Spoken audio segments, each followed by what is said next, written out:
All right, today we're gonna do a little vlog tour of the Clearwater area. Right now, I'm on Clearwater Beach. It's 9 a.m. Pretty empty out here. Some people watching some dolphins out in the water, but pretty empty. Nice time to come to the beach. Although it's a little cloudy today, hopefully we'll get some sunshine for this tour of the area. We're not just gonna look at the beach area, we're gonna look at the whole town of Clearwater, which stretches all the way across Pinellas County, and it might be the perfect place for you to live. Stick around.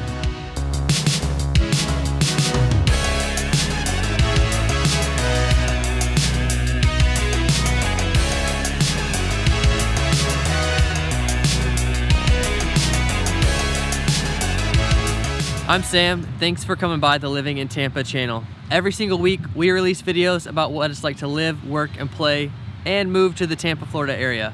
If that's something you're interested in, make sure you hit that subscribe button and hit that little bell so you don't miss any videos. I am a licensed realtor in the state of Florida, so if you have any real estate specific questions or needs, please don't hesitate to reach out anytime. Call, text, email is all good. All right, let's get into it. All right, Clearwater Beach. Got to get the shades on. Clearwater, I want to talk a little bit about what it actually feels like. And I want to talk about it from my perspective, being someone that moved here about a year ago. Clearwater and Clearwater Beach feel like a city to me. Yeah, they do have this nice beach, this nice, beautiful white sand beach with the squeaky sand. I mean, like the most beautiful sand. But it still really feels like a city. And we'll kind of go through some of the neighborhoods, some of the shopping areas, some of the downtown, and show just how metro-like it is. And unfortunately, it doesn't have the things that you would expect with a very populated area like mass transit or some of those other amenities that we've grown to expect from a big city. One thing that often stands out to me about the Clearwater area is I don't really know when I've entered it or when I've exited it. And I mean, remember, I grew up in a really small town in Oklahoma, so these cities feel pretty unique to me. But on the north side, Dunedin, and on the south side, Largo, on the edges, they pretty much feel like the same city. And they are pretty similar, even though Dunedin and Largo both are a little quieter. There's a highway that comes all the way from Tampa, all the way up to Clearwater Beach, Highway 60. You see it right here on the map. That is a main thoroughfare for the whole area. So imagine you live in Clearwater, you're commuting to Tampa, you're commuting back home, or you're in Tampa, you're getting out to the beach on the weekend, you're taking this route. So traffic does get pretty bad. And again, just like the whole Tampa area, it's worse on the evenings, that evening commute, that 5 p.m. commute. So for a 30-minute commute, just remember it's gonna add about 10 minutes to your travel time.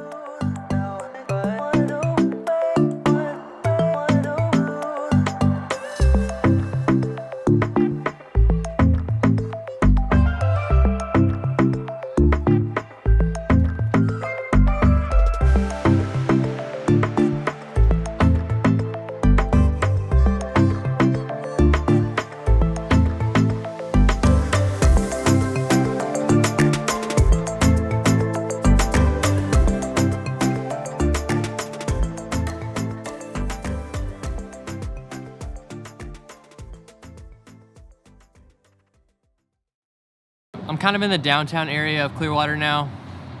Surrounding me are mostly Scientology buildings. This is the headquarters of Scientology, and they own a lot of real estate down in this area. It is a little eerie, but it's actually a very pretty property, well maintained, even though it's not really used for that much. Population in the Clearwater area is right around 120,000 people. If you look at that area on the map, it stretches all the way across from the Gulf all the way over to the Tampa Bay. And it kind of goes up a little bit. Actually, when you're shopping for houses, you might find some houses that you would think would be in Dunedin or Palm Harbor, but their actual address is Clearwater. It's a little confusing. I'm not used to it yet, and I don't know if I need to get used to it. That's okay. If you look online, the average home price is right around $204,000, but I think that's a little misleading.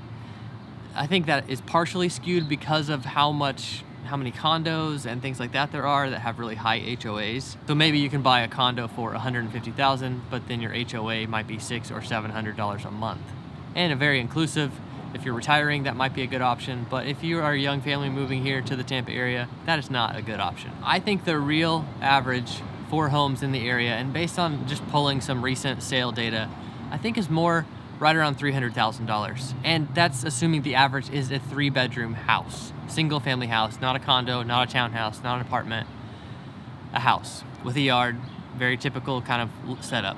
A lot of the houses in the Clearwater area were built between the 50s and the late 70s. So you have a very kind of particular look. You'll see a lot of kind of mid-century modern block houses and some very interesting ones, but some like whole neighborhoods that look pretty similar to each other. One of the ways I came up with that average of $300,000 is because in Tarpon Springs, the town I live in up north, right here on the map, the average online says $209,000. But I know for a fact that at $209,000, you can get a house. You can get even a 3-bedroom house, but it's gonna be in a really rough area, and it might even be in really poor condition.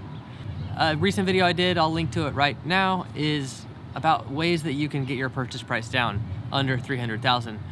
But there's also ways to get your purchase price even lower than that by using the same tactics. Clearwater does have a little bit more ownership than rentals, at right around 60% ownership, but there are a lot of rentals available, and every kind of rental is available, from the luxury apartments out in Clearwater Beach all the way to just the very simple one side of a duplex for around $1,000. You can kind of find the whole spectrum, and of course you're making compromises, whether your compromise is that you're spending more money at Clearwater Beach, or your compromise is that you're in an uninteresting area, you're further from work, or you're surrounded by not as nice of a neighborhood in some of those areas as well. And there is kind of a whole diversity of types of areas, with the luxury areas being closer to the water, and then the normal, or I don't know how to even think of it. It's not that it's like low income, it's that it's just like more typical housing. I mean, I think you understand what I'm saying, that most of us don't have the ability to live on the beach, and don't have the ability to live in some beautiful palatial home or in some high-rise condo. We're looking for something that's a lot more approachable. And at the end of this video, I'm actually gonna pull up some listings that have sold in the past 30 days and actually show you kind of how the market in the Clearwater area is behaving. So stick around for that if that's something you're interested in. All right, online, Clearwater is talked about as being kind of dangerous. The crime rating on, what's that, niche.com is like a C. And then when I looked at that data, it's actually lower than the US average in every category except for rape. And I'm just offering you that information. I don't want to draw any conclusions about that, but there it is. All right, some pros of the Clearwater area. It is, from the same website, niche.com, recognized as the #2 retirement destination in the US. If you are retiring, that might be a good option for you. If you're not retiring, you might ask why I put that on the pros list.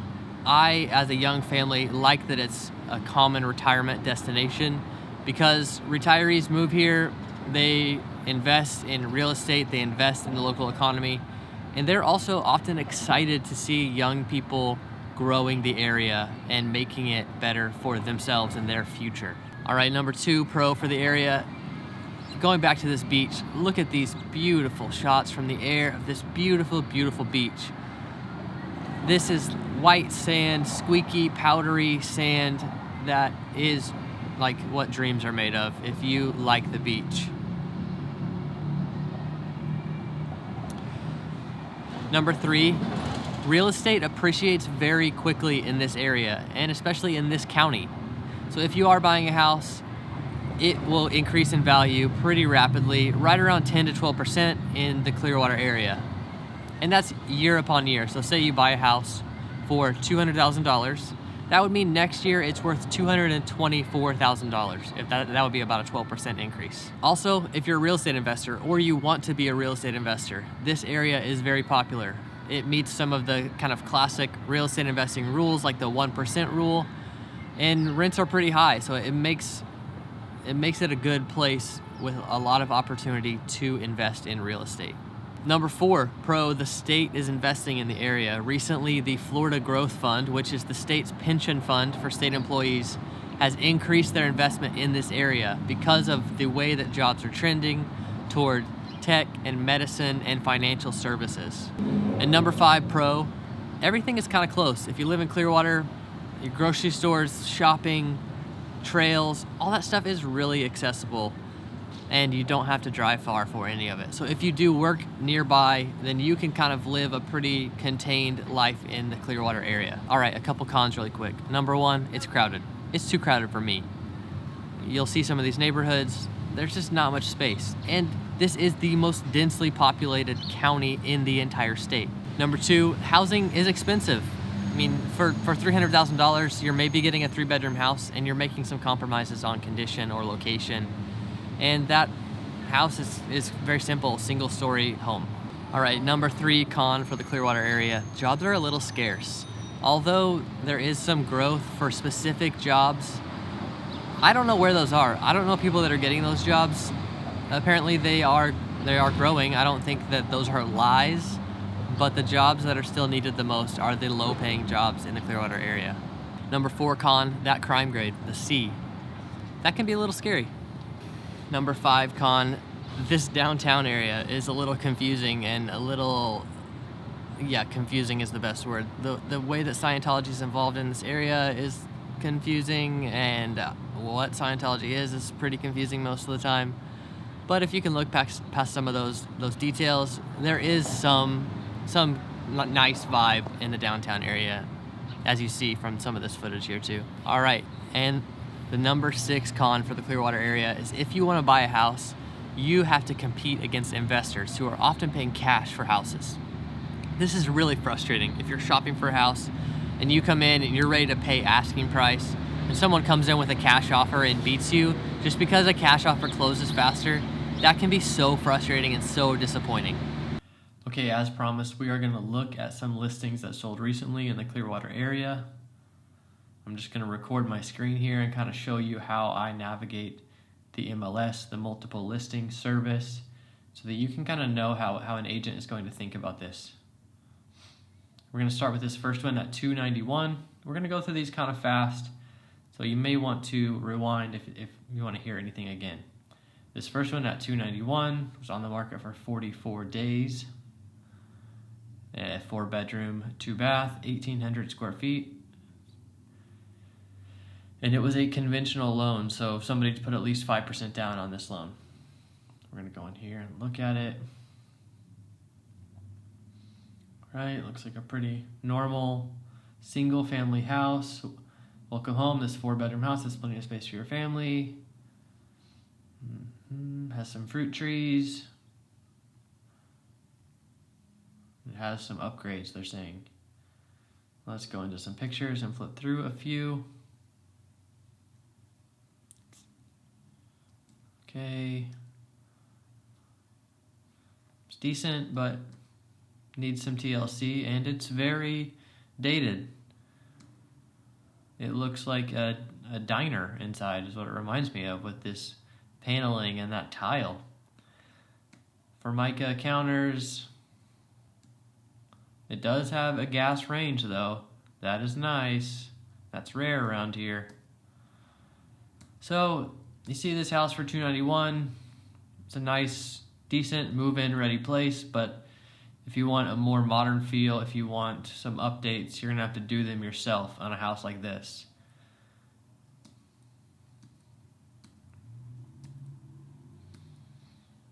Whoa, wonder what they were doing with those green walls.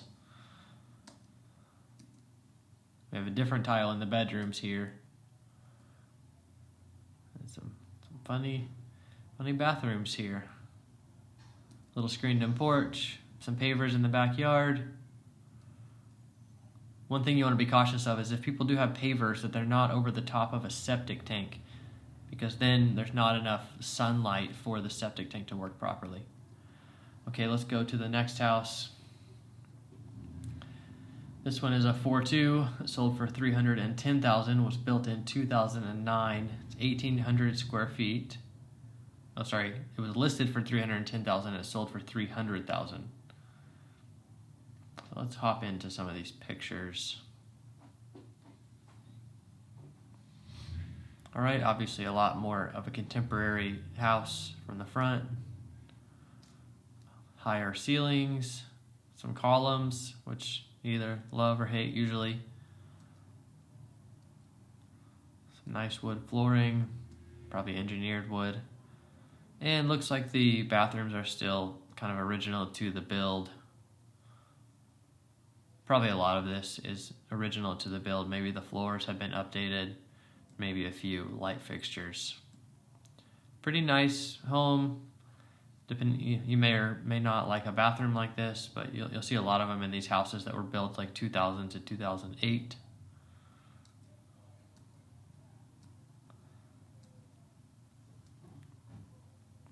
Small backyard, but a nice little enclosed in porch here. Okay, let's go over to the next one. This one is a 3-3, listed for $350,000, sold for $350,000. This one was on the market for 17 days, so not quite so competitive. It actually says here in the listing that this is a dramatic price reposition. The buyer was unable to close, so that means it was under contract, and then the buyer backed out, and it came back to the market. This one, well, let's see when this was built. This was built in 1960. It has kind of that mid-century look, those really kind of stark roof lines, which I actually really like. This is kind of a funky house. From the outside, you can't really tell what this is. These are just kind of like air holes into the garage, so it's kind of proving that the garage is not insulated. But that's okay. This entrance is very mid-century. This is that walkway into the house. It looks like there's a pool here on the left. Yeah, so that's just a pool there in that enclosed area. Just interesting. You wish that the screen was maybe a little bit higher or something like that to kind of make it feel more open, and that's something you could always adjust. Still, just more photos of the pool. So this house does have a very remodeled kitchen, flooring, paint, even lights. Look at the recessed lights in there. This place is pretty nice. The kitchen kind of flows into a few different rooms here, potentially a dining room and out to the pool area as well. Plenty of cabinet space.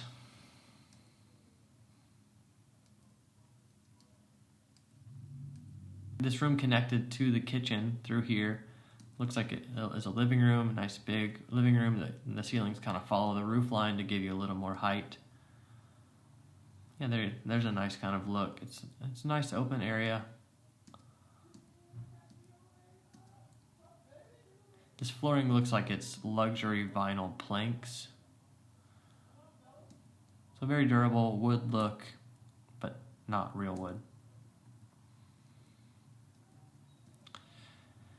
This house to me looks like it was actually done by a flipper. Someone came in and bought it at a reduced price and kind of went through and updated everything. Looks like they actually didn't update the trim, which is something you could always add in yourself. All right, let's go check out another one. House number 4. This was also a 3-2, built in 1985, was listed for $399,900 and sold for $400,000. It was on the market for 3 days. So this one was probably had multiple offers. That's pretty common. There's the front. This one is dated, but it has nice high ceilings. Has some potential, but obviously most people would want to replace flooring, replace finishes. Let's get to the kitchen here. Probably remodel the kitchen. This kind of lighting in the kitchen is very common here. Like usually there's a fluorescent light up here above, and this whole ceiling is just kind of dropped down lower. It makes it feel very crowded in the kitchen. All right, nice pool in the back. Very, very dated bathroom with carpet on the floor. Yuck.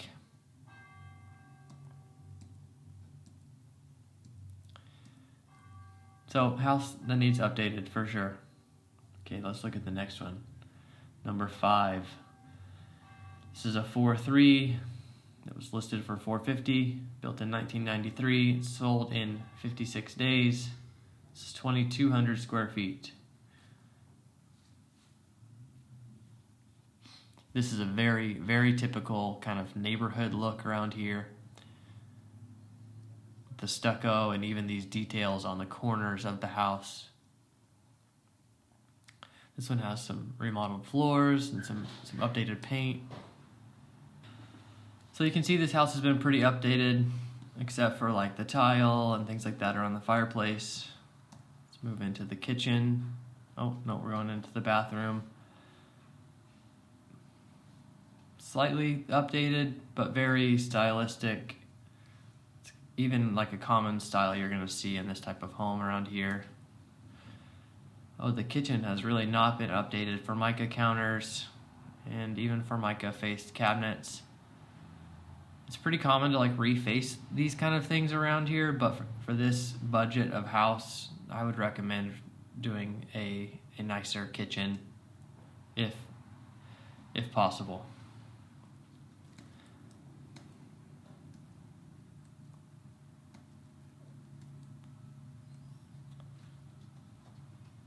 You have quite a bit of mixture of flooring styles here. It looks like there's 3 different kinds of tile, and then there's some engineered wood, and then there's some carpet in the bedrooms.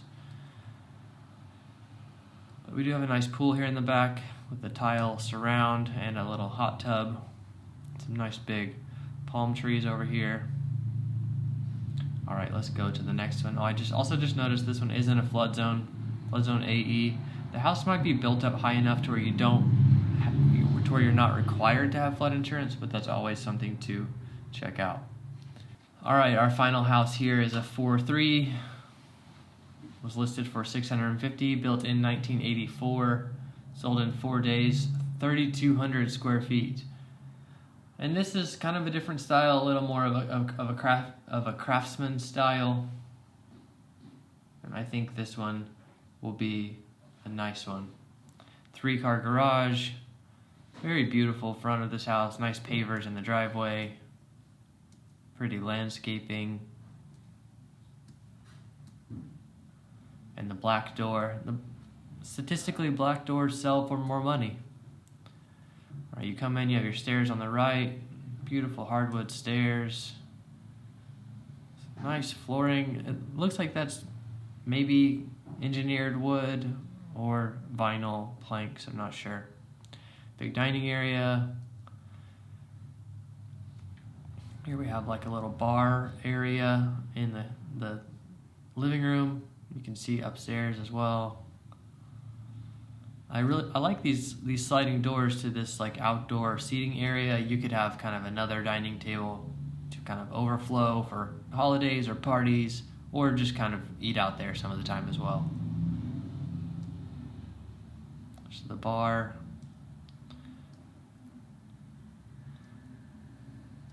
This seems like a very specific style. Even their texturing and paint and stuff like that. All that stuff is pretty easy to change. Really just with some paint colors. Nice kitchen. These are maple cabinets with a nice tile backsplash. Pretty granite counters. A lot of counter space. I like the convection oven hidden down here. Keep it off the counter. Keep it out of sight.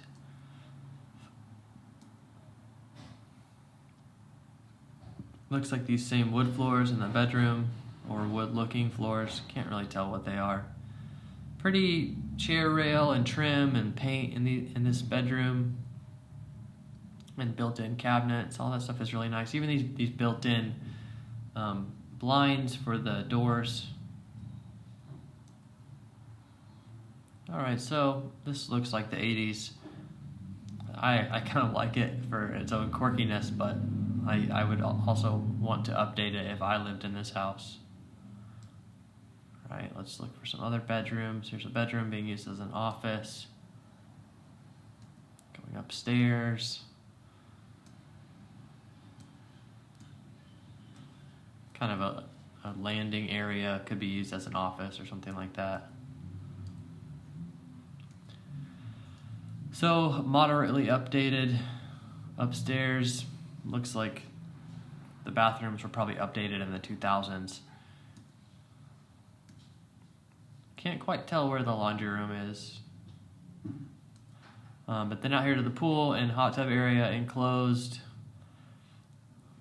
with screens to keep the bugs out, to keep the leaves out. Pretty big tree there in the backyard. That's a nice big backyard too. Also a little bar area, a little kitchen area out here on the patio, and even some kitchen access where from the kitchen you could serve food out here. That's nice. Here's that seating area we could see from inside. Ooh, this outdoor area is really nice. There's another part of the outdoor area that we didn't quite see from the other pictures. Nice little seating area. Looks like a little fire pit and a grill over here. Big backyard. So that's what you can get for $650. If you did find this information useful, make sure you hit that subscribe button and hit that little bell so you don't miss any videos. Thanks for coming by.